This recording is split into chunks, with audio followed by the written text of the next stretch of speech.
I got asked out on a date today by a man the same age as my father. For context, this man is a regular at my work, and so I've seen him a few times, and today, as I was helping him, we were making conversation, and it seemed like a little flirty, but it was one of those situations where it could be something, but it could also be nothing. So I let it go and just kind of, tried to get through it.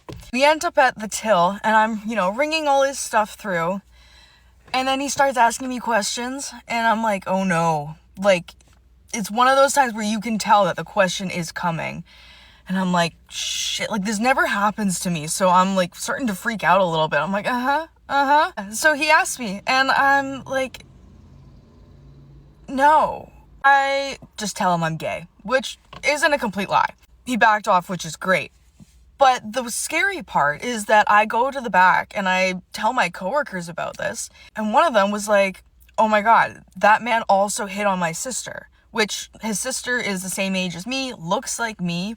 And then I found out that this man also has 2 children. Stepmom at 21? This is one of those stories where we say, okay, so what? A man asked a question, accepted the rejection without protest, and walked away. The only thing scary here is a generation of women so fragile that a polite conversation sends them into a panic spiral. She shames him for exercising his biological imperative to seek youth and fertility, pretending his interest is a crime rather than a compliment. She mocks the idea of being a stepmom at 21, but give it 10 years of riding the carousel and she'll be praying for a provider like him to rescue her from the poverty of her own choices. Hey guys, it's almost the end of January and we've already seen how bad the dating market is for these old hags. If you missed our earlier videos, you can find a playlist link in the description below. Before we continue with the video, how about you click that like button and consider subscribing as well. Thanks for the support, fellas. Let's continue. This is one of the reasons why I think men should pay for dates. I was just getting ready for a date that I have tonight, and I was realizing how many products actually go into the process of me getting ready for a date.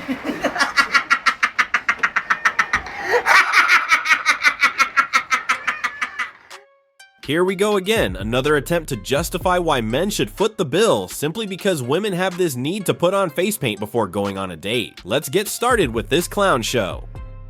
Makeup alone, I used, I think, 25 different products, and that's including like tools and stuff like that. But makeup is expensive. If you are buying the nice brands from like Sephora, a fucking mascara is like $30, and you've got 25 items that are in that price range, and that's just makeup alone. And if you also factor in doing a full body shower, which I just did, my hair is still wet, I haven't done it yet, but if you factor in doing a full body shower, you've got the shaving, the scrubs, the body wash, the nice face wash, and nice shampoo and conditioner.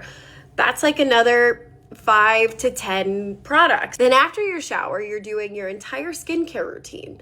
And I don't know what that looks like for different people, but I would say you've got your serums, eye creams, your face moisturizers, etc., etc., etc. Again, could be like 3 to 5 to 10 products. I don't know your face care routine. Mine's like 3. She lists these products like a contractor submitting an invoice for materials the client never ordered. Men do not ask for 25 layers of chemicals. That is a competition she is waging against other women. Expecting a man to subsidize her Sephora addiction is like demanding a refund for a lottery ticket she chose to buy. So all of these steps, then you have to do your hair. And I don't know what tools other people use, but I usually use a Shark Flex style, that, or whatever it's called. That shit's expensive.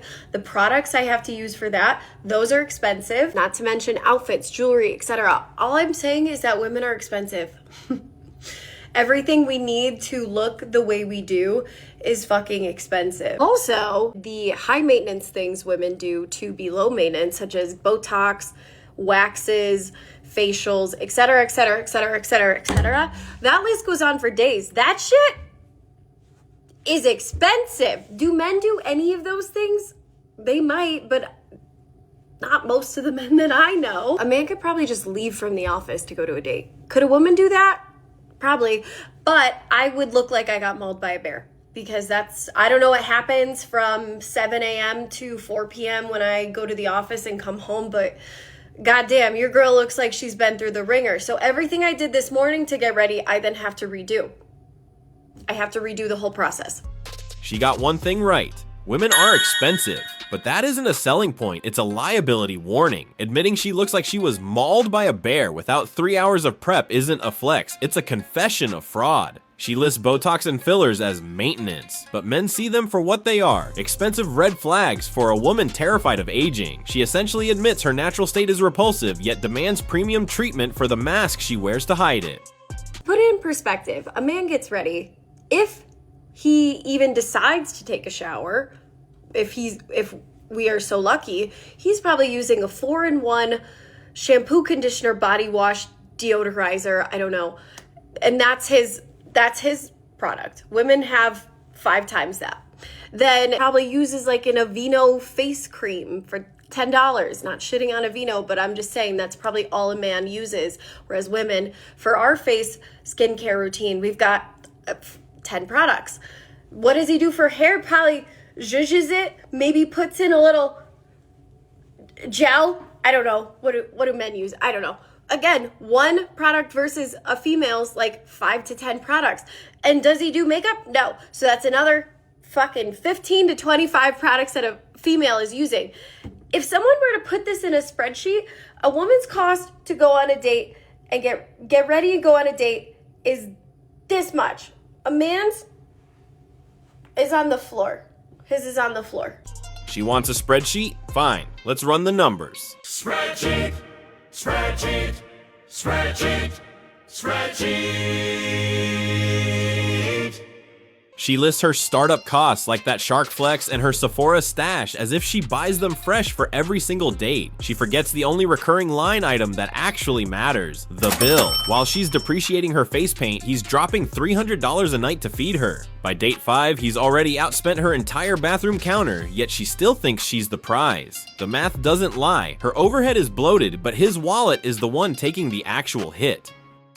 In conclusion, the cost for a female to get ready for a date, to look beautiful and presentable, and overall, just the cost for a female to survive and live in this stupid fucking world is way more expensive than a man.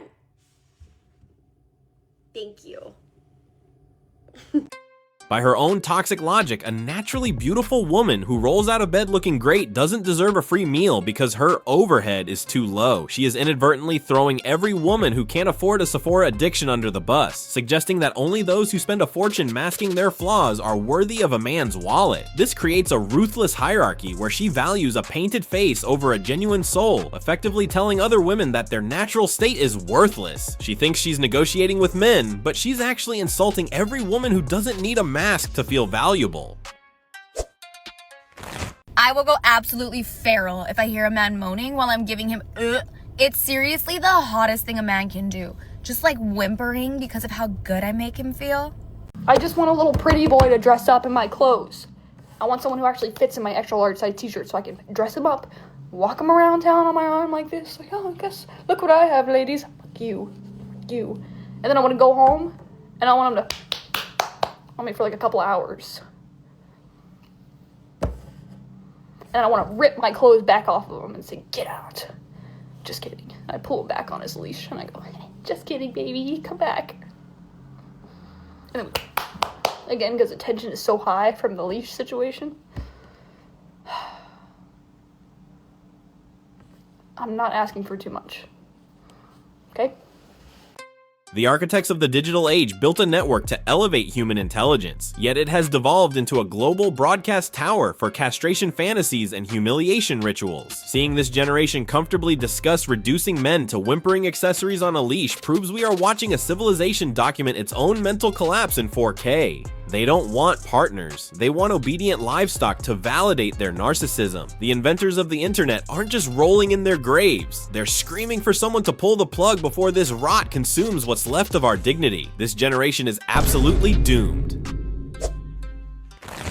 I'm actually pretty nervous because I have been talking to this guy for I don't even know, maybe like 2 weeks. And so far it's going really well. And I've been single now for nearly 3 years. So this has gone so far, like talking wise, the best that it has yet. So I'm excited, but also really nervous. We are just going out for lunch and he has picked a place where we're going. And I know it's bare minimum, but he has said like straight off the bat, he's paying. I know it's bare minimum, but a lot of dudes, if you know, you know, they just don't pay anymore. So that's a green flag for me because that's why I've been single for so long, because I need someone that's gonna step up, you know? Looks like we have another one who considers a free meal the bare minimum immediately after admitting she's been rotting on the clearance rack for 3 years unsold. That's over 1,000 days where the open market looked at the inventory, checked the price tag, and walked away laughing. Yet she still believes she's entitled to an entry fee just to sit at the table. She claims she needs a man to step up, but what she's really looking for is a financial beast of burden to carry the baggage that hundreds of other men were smart enough to leave behind. Let's just backtrack to the paying thing, because I don't need a guy to pay for my meal. But would I want a guy that pays for my meal? Yes. Because I feel like the first date is where a guy should be trying to impress you. And if they're not, goodbye. Because I just don't understand how guys these days expect to sleep with you for free, but can't even buy you a meal. It's crazy. Listen to how casually she turns intimacy into a business transaction. By whining that men want to sleep with her for free, she's admitting that her body is a commodity and the dinner bill is the required payment. Sounds more like a solicitation than a relationship standard. She's effectively telling the world that her dignity costs exactly as much as a mid-tier lunch special, proving she's looking for a paying customer rather than a partner. It's crazy. He is 32. He lives alone. Love that. Love a guy that can pay his own bills and lives by himself. I know things are really expensive these days, but I just can't have a guy that relies on mummy, you know? But yeah, there's a few green flags there for me. The audacity to mock men for relying on mummy while she's actively interviewing candidates to be her new daddy is staggering. She shames men for living at home to build wealth, viewing financial prudence as a defect because it doesn't immediately benefit her. She praises his independence not out of respect for his grind, but because she sees a host organism with enough surplus resources to support a parasite. Clearly, she wants a man who left his mother's care solely so he could have a vacancy for a new dependent child, her. But if this is, I know this wouldn't happen, but imagine if this was like, welcome to my dating series. And the dating series has ended episode 1. Me like planning our whole life together. He said that he has been single for nearly 4 years. My eyelashes are being a bit of a pain in the ass, but that's fine. I've got to leave in like 20 minutes. But I forgot to mention what he does for work. He has a government job. I won't say what it is because I just don't want someone to be like, oh, he's this age and he does this and, oh, I know who that is. No, you don't. Stop right there. That's my future husband. This is the finished look. Just very casual for lunch. I'm leaving now, so I'll let you know how it goes. Government job was the phrase that actually got her heart racing, proving the attraction is to the taxpayer-funded pension, not the man himself. Planning the entire marriage before the first date reeks of desperation from someone terrified that her shelf life is expiring. That label of future husband gets slapped on him instantly, not because of a spark, but because his resume fits the job description for her financial bailout. He's simply a life raft she's trying to board before she drowns in her own mediocrity. If you reached this part and you still haven't pressed that like button or subscribe to the channel, come on man, don't make me beg like these old hags. Why is it that nearly every single time I try to spend time with a man, and I know I'm whatever, not all men, I am trying so extraordinarily hard to believe that they're not all like this, but every single time I'll go on a date and they'll have been fine. They will have seemed fine and cool and fun. And then without fail, they drop some kind of like testing, either homophobic or sexist or racist remark where it's like borderline a joke, but not really. So they can pull it back if you say something about it. And then if you say something about it, you're the problem. But they just ruined the rest of the day by testing the waters like that. And it would just be so easy to not be like that, or just a sentence that does not need to come out of their mouth will come out of their mouth, and I can just feel the exhaustion settle into my body. Well, there you go. It's over, right? Because they do mean it. They always mean it. They'll act like they don't. They'll look at you and go, well, why is it bad? They know why it's bad. And when you're young and stupid, you'll explain it to them and think that they won't do it anymore. But then they'll just keep doing it. And every time it'll be because they don't know any better. And how many times can you not know any better? It's like them saying that Elon Musk did the salute because he's autistic. I am exhausted. I'm exhausted. If every single man eventually drops a remark that triggers a meltdown, the problem likely resides with the person constantly looking for a reason to be offended. Men instinctively use controversial humor as a necessary filter to weed out women who prioritize political correctness over genuine connection. That moment where he tests the waters serves as a vital compatibility check, ensuring he won't spend the relationship walking on eggshells around a self-appointed hall monitor. Believing it's her job to explain why a joke is bad to a grown man displays a level of condescension that kills attraction instantly. Her exhaustion stems from the impossible task of trying to force reality to conform to her rigid internet-poisoned worldview. From a very young age, I knew there was something wrong with everybody else except for me, because I'm perfect. Okay, like, is it wrong for me to think that if you are a male and you don't look good, you're not attractive, you kind of gotta bring money to the table and be a provider?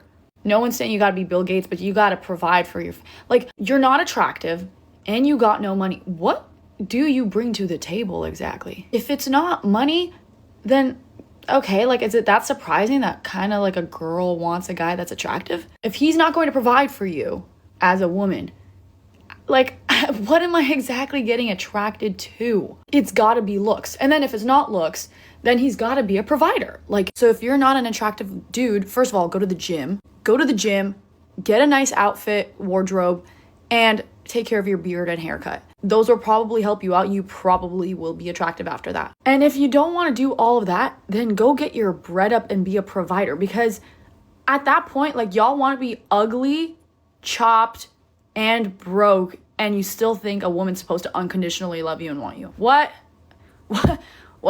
Unconditional love only exists for children, my guy. Okay? It does not exist for your ass.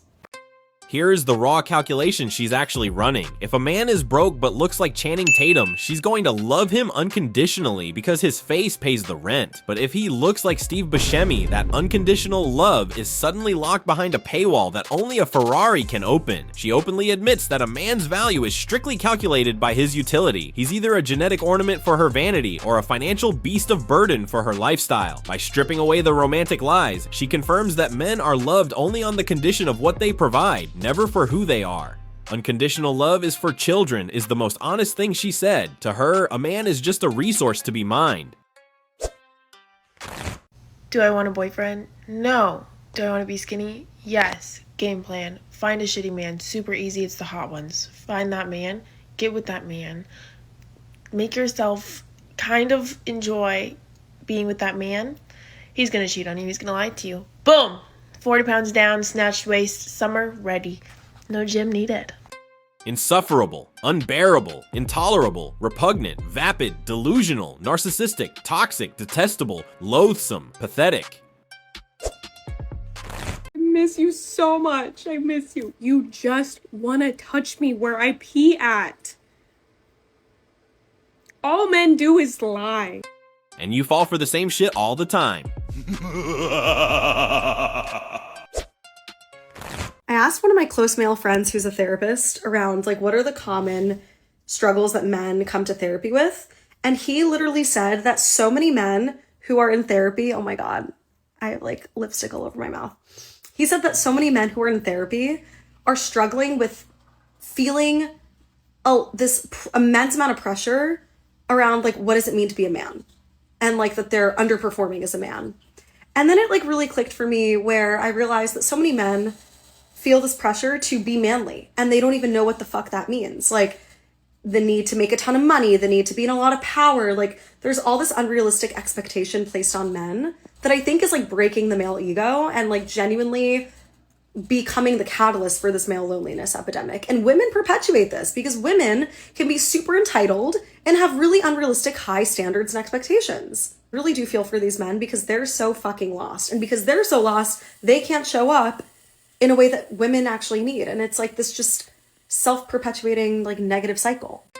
Admitting that women's unrealistic high standards are breaking men is a rare moment of clarity, but she immediately ruins it by framing the tragedy through the lens of female utility. Even when discussing male depression and the loneliness epidemic, she prioritizes the fact that broken men are no longer efficient tools to show up for women. She acknowledges the game is rigged, yet remains frustrated that the workhorses are collapsing before they can finish plowing her field. Men understand exactly what is happening. They've simply calculated that the reward for their sacrifice is just more demands from women like her. I'll make one thing clear. I've never been jealous of a man. I love being a girl. I love it. However, every now and then I think about something that makes me go, fuck, I wish I was a guy. It is literally only when I think about doing something for a girl in a boyfriend way. Like anytime I'm like, oh fuck, I'd be such a good boyfriend. I know before you comment, people are gonna be like, it's legal, girl. You can just date a girl. I know. Oh, and that's not what I'm saying. I think about this often, but this line of thinking, like this drive of it started from yesterday. I went to Trader Joe's to get some groceries, and I have been into flower arranging. I've done a couple of bouquets. I like making bouquets of flowers for myself and my roommates to have in our home. I think it's fun. I was thinking about it, and I was like, damn, that was $15 and 12 minutes of my time. And if a girl received like a handmade bouquet of flowers from her boyfriend, it would get 6 million likes on the internet. Maybe not actually, but I was just like, if it was sent in my girlfriend group chat and someone was like, oh my God, Michael made me a bouquet, we would all be freaking out. I say we, I mean myself included. She fantasizes about being a man because she thinks the job description is just buying flowers at Trader Joe's. She wants the credit men receive without understanding the burden men carry. She thinks she'd be a good boyfriend because she spent $15 and 12 minutes on a hobby, completely ignoring the years of labor, protection, and stoicism required to actually be a high-value man. She wants the authority of the patriarchy with the responsibility of a florist. Like, I'm not innocent in this. Even like, you know, those like Matchbox print things that girls make for their boyfriends. So fucking cute. Saw a guy make one for his girlfriend for Christmas, and she posted it. I'm not yucking her yum. It really was so thoughtful and beautiful. I've seen hundreds of those videos of girls making it for their boyfriend, and I've read all the comments. And I read the comments of the boy making it for the girl, and I was like, there's a stark difference here. You would have thought he lassoed the moon. Like, it's not expected that women do nice and thoughtful things. It kind of is. It's less celebrated because it's more anticipated. I think it's intentional, weaponized incompetence. Maybe not, whether it's subconscious or conscious. She uses the buzzword weaponized incompetence to shame men for not acting like women. She is angry that men are praised for romantic gestures, forgetting that men are valued for provision and protection, not arts and crafts. A man doesn't need a Matchbox print to prove his worth. He proves it by paying the mortgage. She wants men to perform femininity better than she does, while she brings nothing to the table but complaints about how exhausting it is to be thoughtful. I think it's also just like culture, societal norm. Maybe it's, you know, due to the age that I'm at. Like a lot of times me and my friends someone will get hurt by a boy, myself, my friends, anybody. We'll be having a conversation and it'll just be very common. At some point in the 20-minute stretch of a conversation about a boy, someone will say something, and again, I'm not innocent in this. Someone will say something along the lines of, well, he's a boy. Why would he think about that? Like, boys don't think about that stuff. And I have to bite my tongue every time from being like, wait, fucking why? Why not? Why didn't you think about it? Like, I have been told more than once that I have high standards. Gimme. I love to hear that. That's true. Far better than being told I have low standards. Oh my God, whack me. It's the same as like, and you're really gonna have to follow me on this thought because this is gonna sound very unlike me for a second, but I just don't adhere to the mindset that like, oh, men are dumb. Oh, men are dumb. You know what I mean? Like, oh, boys are stupid. Why would he understand that boys are stupid? No, not accepting that. Men and women are different in a lot of ways. But the ability to care and consider for your partner is not one of them. We are equally capable. She refuses to accept biological reality. She demands that men process emotions and care in the exact same verbal, neurotic way that women do. And when they don't, she labels it a failure. She claims men and women are equally capable, yet she mocks men for not obsessing over the trivial nonsense that consumes her group chats. She doesn't want a man, she wants a girlfriend with a testosterone deficiency who validates her anxiety loops. So I can already see the comments from men being like, oh, she seems like too much. She would just ask for too much. I could never be with her. Correct. I would never want to be with somebody that wouldn't be excited at the opportunity of being with somebody that is so unwilling to accept less than what they deserve. And here's the kicker.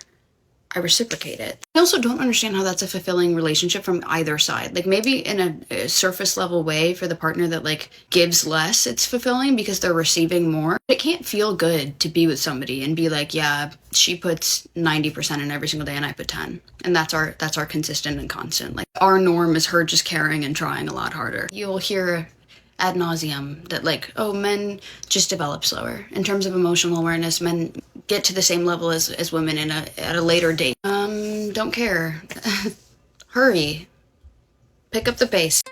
Hurry, pick up the pace, exposes her view of the boyfriend as an underperforming employee on a strict production schedule. That claim of contributing 90% is nothing short of creative accounting. She counts her own emotional volatility, nagging, and aesthetic curation as hard labor, while dismissing the man's actual provision and stability as a rounding error. To her, reciprocation is simply the act of graciously allowing a man to fund her lifestyle while she critiques his output. Men aren't developing slower, they are deliberately dragging their feet because they see the cliff she is sprinting toward.